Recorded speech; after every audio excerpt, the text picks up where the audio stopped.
What would you do if someone you loved disappeared in broad daylight, within the span of a single afternoon, and every lead that seemed like an answer only twisted the mystery further? Tonight, we're unraveling the story of a young woman whose life seemed ordinary, even predictable, until the moment she was gone. No struggle, no warning, no explanation. 1 minute she was there, the next she was nowhere to be found. This is the case of Hadassah Williams, a 27-year-old paralegal from Brookhaven, a quiet suburb just outside the city. To those who knew her, Hadassah was the definition of consistency. She lived by order and routine, a woman who prided herself on punctuality, precision, and reliability. Friends said she never missed a birthday call, never broke a promise, and always texted back within minutes. Her life was steady, too steady, some might let us say. She shared a modest 2-bedroom apartment with her longtime roommate, drove the same navy blue sedan she had since college, and worked long hours at a mid-sized law firm where she was known for her sharp attention to detail. She was the person her colleagues relied on when deadlines loomed, the one who could spot a missing comma or an overlooked filing date in seconds. That Thursday morning began like any other. At exactly 7:45 a.m., she left her apartment, dressed in her usual professional attire, carrying a thermos of coffee in her left hand and her neatly organized briefcase in the right. By 8:30, she had parked in her usual downtown lot and clocked in at the office.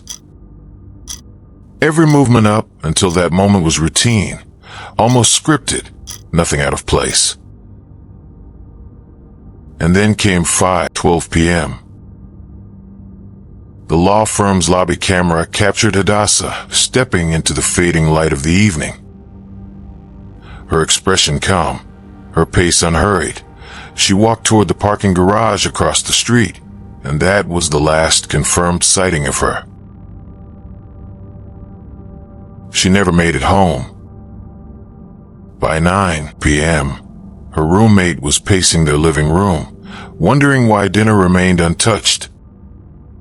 By midnight, friends began calling, their concern deepening with every unanswered ring.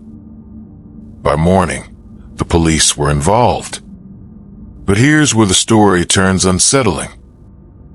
Despite a woman vanishing in a public space during a short 10-minute commute, no one saw a thing. No reliable witnesses came forward. No dash cams picked her up on the road, and by the time investigators traced her steps, it was as though Hadassah had simply evaporated into the night air. Did she leave willingly? Was she forced? Or was something far stranger happening beneath the surface of her carefully constructed life? By the end of this documentary, you'll walk through every step of Hadassah's final known hours, explore the evidence investigators pieced together, and see why this remains one of the most perplexing cases in recent memory. To understand how unsettling Hadassah's disappearance was, you first need to know who she really was, and how carefully she built her life. Hadassah Williams grew up in a modest household, the eldest of 3 siblings. Her father worked as a postal clerk. Her mother taught at a local elementary school. By all accounts, her upbringing was stable, disciplined, and shaped by strong family values. She was the dependable child, the one who picked up her younger brothers from practice, who stayed up late to finish assignments, who never gave her parents reason to worry. That sense of responsibility carried into adulthood. At 27, she wasn't wealthy, but she was steady. She had carved out a life defined by structure. Neighbors remembered her as polite but reserved. She waved hello, kept her apartment tidy, and was always seen leaving for work at the same time every morning. Her roommate, a college friend named Lillian, often joked that Hadassah's life was so predictable it could be graphed on a chart. And yet, beneath that surface of order, there were subtle cracks, little things most people ignored at the time, but which became more important after she vanished. Coworkers recalled how Hadassah sometimes stayed late. Long after everyone else had gone home, she claimed it was just her workload, but one secretary swore she often saw Hadassah pacing the office halls, speaking in hushed tones on her cell phone, as though she didn't want to be overheard. When asked who she was talking to, Hadassah would brush it off with a quick smile. Her roommate, too, noticed changes. In the weeks leading up to her disappearance, Hadassah seemed distracted. She spent more time in her room, left papers scattered across her desk, and once forgot her planner, a mistake so uncharacteristic that Lillian laughed about it at first, then admitted later it made her uneasy. And then there was the neighbor across the hall, an older man who told police he occasionally heard arguments through the apartment wall. He couldn't make out the words, but he was certain he heard Hadassah's voice raised more than once, raised in anger. None of these details meant much at first. People argued, people got distracted. But in hindsight, the pattern was hard to ignore. When police began questioning those closest to Hadassah, they discovered an even more troubling detail. She had recently been in touch with someone from her past, a man she hadn't spoken to in years. No one knew why she had reconnected, and no one seemed to know the depth of that relationship. But friends admitted she was often on her phone late at night, her voice low, her words carefully chosen. Hadassah had built her life on structure, on predictability. But now, investigators were beginning to suspect that something in her personal life had shifted, something she hadn't told anyone. The mystery was no longer just about where she went. It was about what she had been hiding. And soon, those secrets would pull the investigation in a direction no one saw coming. September 12th began like any other day in Hadassah Williams' life. At least, that's how it seemed. She clocked into work at 8:45 a.m., 15 minutes earlier than expected. Her hair pulled neatly into a bun, her bag carried over her shoulder. Security footage shows her swiping her badge at the glass doors, greeting the guard with her usual polite smile. Nothing in that brief interaction suggested anything unusual. Colleagues recall she was quieter than usual, though. At her desk, she typed rapidly, stopping every so often to check her phone. By mid-afternoon, one coworker remembered she looked restless, glancing toward the office windows as if she were waiting for something or someone. At 5:12 p.m., she logged out of her computer. Surveillance cameras captured her walking briskly toward the parking lot. She wore a navy blue blouse, dark jeans, and low heels. She did not appear distressed. She did not appear hurried, but it would be the last confirmed footage of her alive. What happened in the next few hours has fueled speculation for years. By 6:30 p.m., her phone activity dropped sharply. She made no calls. She sent no texts. Cell tower records later showed her device pinging a tower 5 miles away from her usual route home, an area she had no reason to be in. At 7 p.m., a neighbor back at her apartment noticed her car was still gone. By 9 p.m., her roommate Lillian grew uneasy.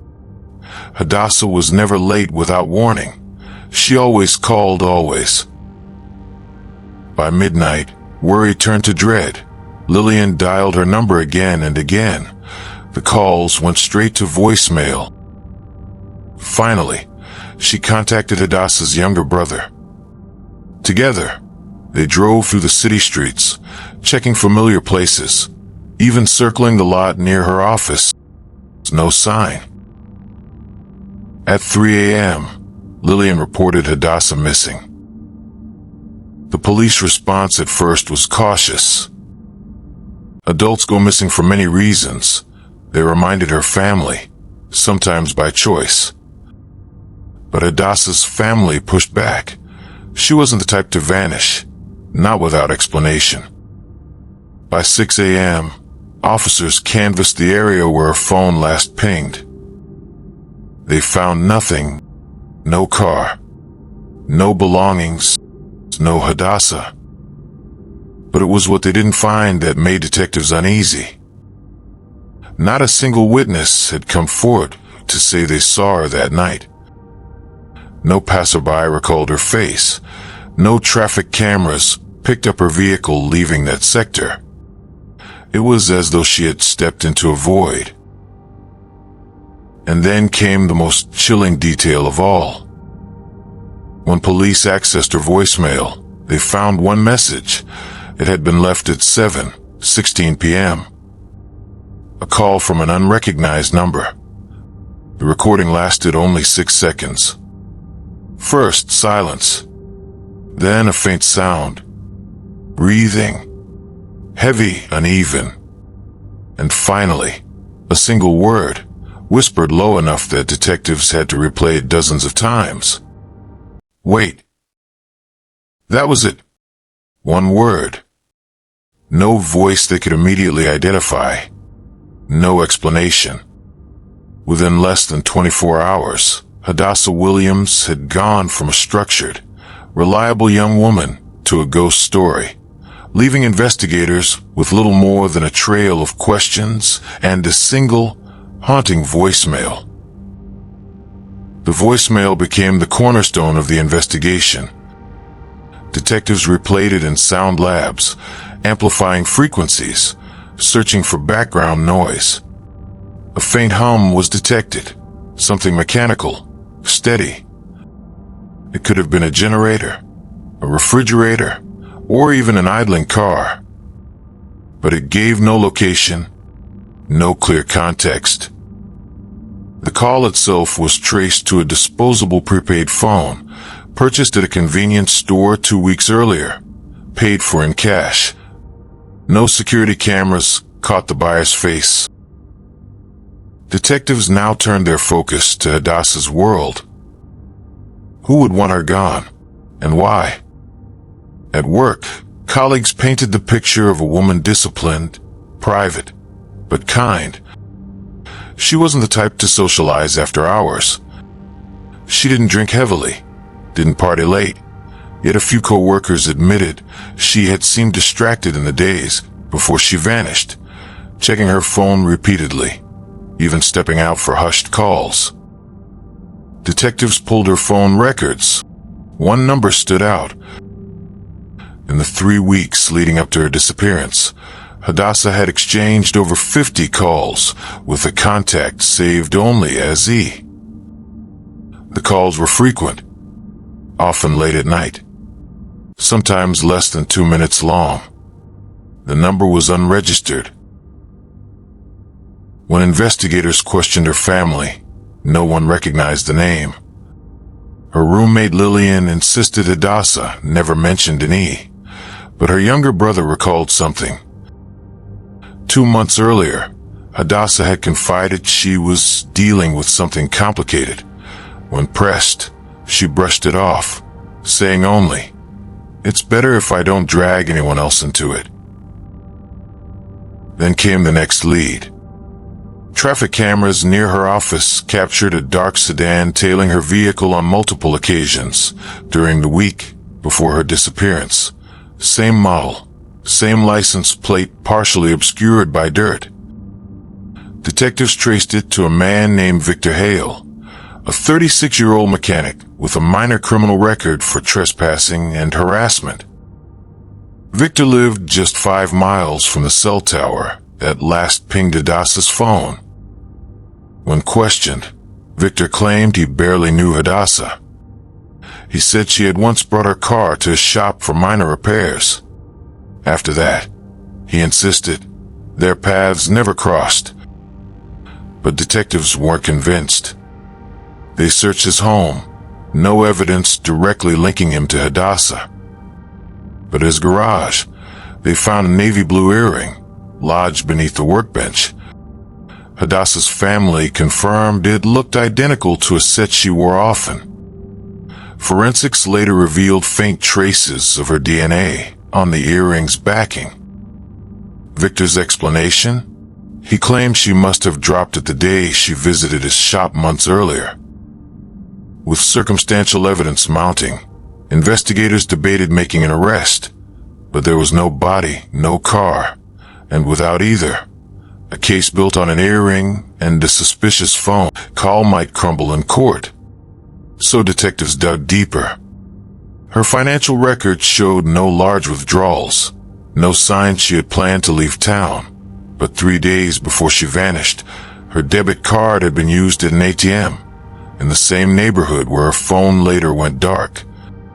Surveillance footage from the ATM was blurred, distorted by a failing camera. Still, investigators believed they saw her silhouette, her posture, her signature handbag.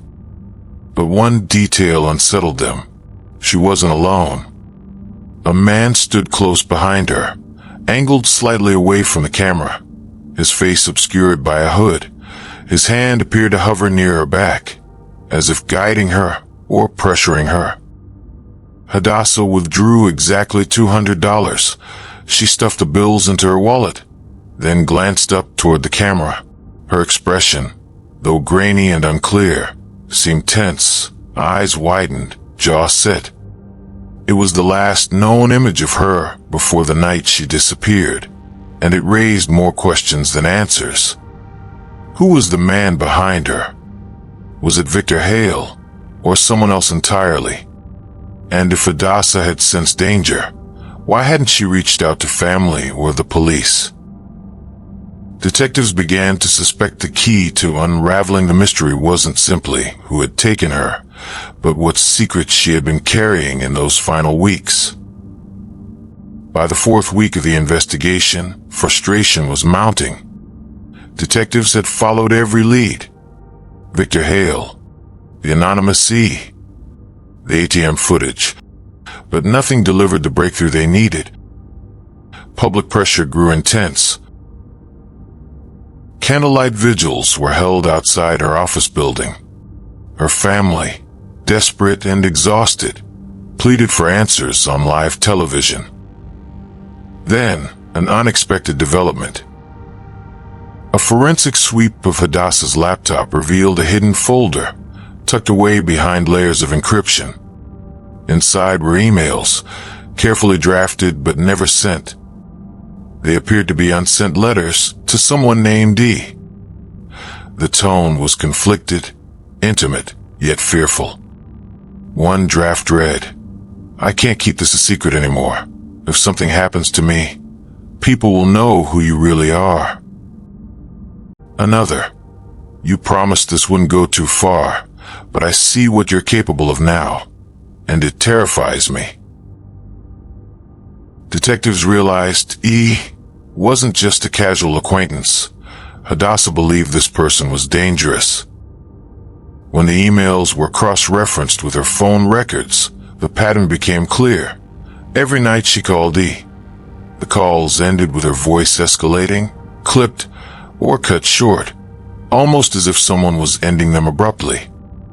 But the question remained, who was E? A break came from an unexpected witness.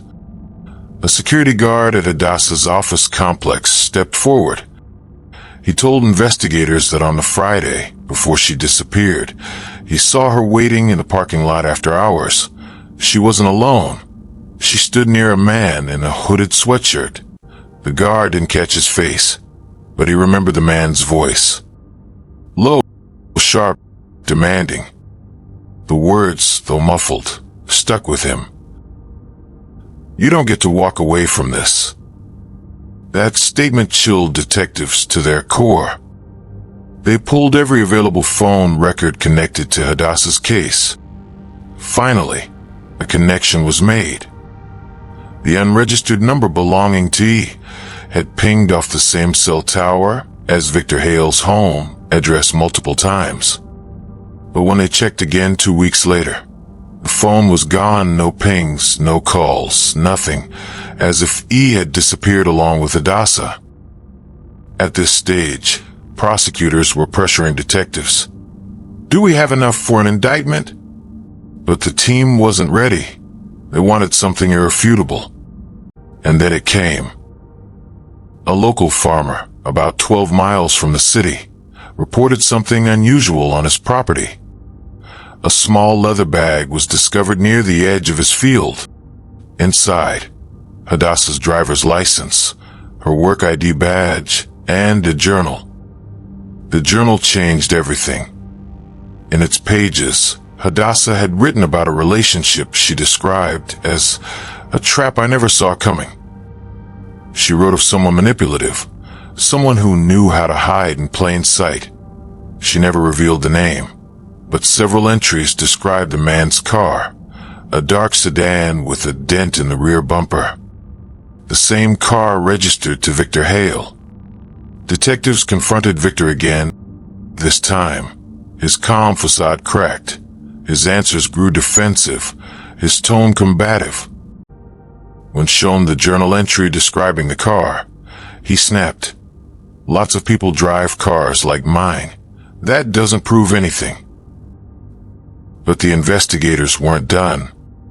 In the margins of one journal entry, almost hidden, Hadassah had scribbled a phrase, 24 hours. Detectives puzzled over it. Was it a countdown? A warning? A plea? The chilling possibility emerged. Hadassah may have known she only had 24 hours left. At this stage, the investigation had transformed. What began as a missing person search was now framed as a potential abduction, maybe even premeditated murder. And just when detectives believed they had enough to finally bring charges, another revelation shattered their certainty. A tip came in from an anonymous caller, a woman's voice, trembling but clear. She claimed to know who he really was, and it wasn't Victor Hale. It was someone far closer to Hadassah than anyone could have imagined. The anonymous tip rattled investigators for weeks. Suspicion had circled around Victor Hale, the boyfriend whose lies and half-truths painted him as the obvious villain. But this caller insisted he wasn't Victor at all. The voice on the line identified herself as someone who couldn't live with the secret any longer. She refused to give her name, but she directed detectives to search a property on the outskirts of town. A rundown storage unit rented under an alias. When investigators arrived, the padlock was old but untouched. Inside, dust clung to every surface, except for a single trunk shoved against the back wall. Inside the trunk were dozens of letters, all written in Hadassah's handwriting, but addressed to the same person. Her own cousin, a man named Elias Williams. Elias, the E that had haunted investigators for weeks. Elias had lived quietly, almost invisibly, on the edges of Hadassah's life. A cousin she grew up with, someone who family members described as a little too attached. He had no wife, no children, few friends. He worked odd jobs, mostly under the radar, and yet, through Hadassah's journal entries, it became clear he had become a constant, possessive presence in her life. In the letters, Hadassah wrote of feeling trapped. She described Elias as controlling, inserting himself into her relationships, warning her that no one would protect her the way he could. The tone of the letters grew increasingly fearful. I can't breathe around you anymore. I need distance. One entry chilled detectives. If anything happens to me, start with Elias. He will make it look like someone else. It was the kind of revelation that blew the case wide open. Elias was brought in for questioning. At first, he denied everything, insisting he had nothing to do with Hadassah's disappearance. But when shown the letters, his composure cracked. His hands shook. His words grew inconsistent. And when investigators pressed him on the meaning of 24 hours, he fell silent.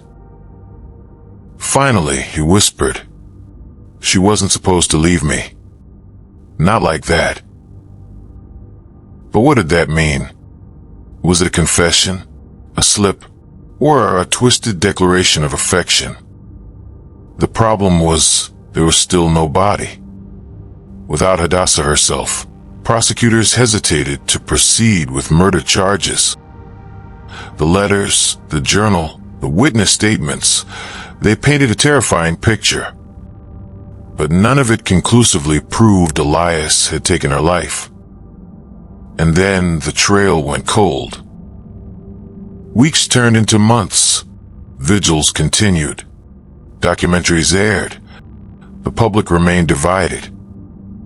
Was Victor guilty? The jealous boyfriend with secrets of his own? Or Elias, the cousin whose unhealthy obsession left a trail of evidence, but no undeniable proof? Hadassah's family clung to hope, but the questions grew heavier with each passing year. Even now, the case is remembered not just for its tragedy, but for its confusion. Two men, both connected to Hadassah, one with motive, the other with opportunity, both entangled in her final hours, and somewhere between them lies the truth. The phrase Hadassah left behind, 24 hours, remains one of the most haunting mysteries. Was it a warning she managed to leave for investigators? A cry for help? Or a mark of her final countdown, written by someone else to taunt those searching for her? To this day, no one knows. Hadassah Williams vanished without a trace, and though pieces of the puzzle were found, the picture remains incomplete. What we do know is this: the line between love, obsession, and control is thinner than most people ever realize, and sometimes the most dangerous threats are not the strangers lurking in the shadows, but the people sitting quietly beside us all along. This case forces us to ask questions that linger long after the cameras turn off. Was Hadassah Williams the victim of a jealous partner who couldn't let go, or of a relative whose idea of love was nothing more than control wrapped in obsession? What do you think? Did investigators miss the real truth, or is the answer still buried in those missing 24 hours? Let me know your thoughts in the comments. I read every single one. And if stories like this captivate you as much as they do me, don't forget to subscribe for more true crime cases every day. Some solved, some unsolved, but all of them unforgettable. Until next time, stay safe, and remember, sometimes the people closest to us hold the darkest secrets.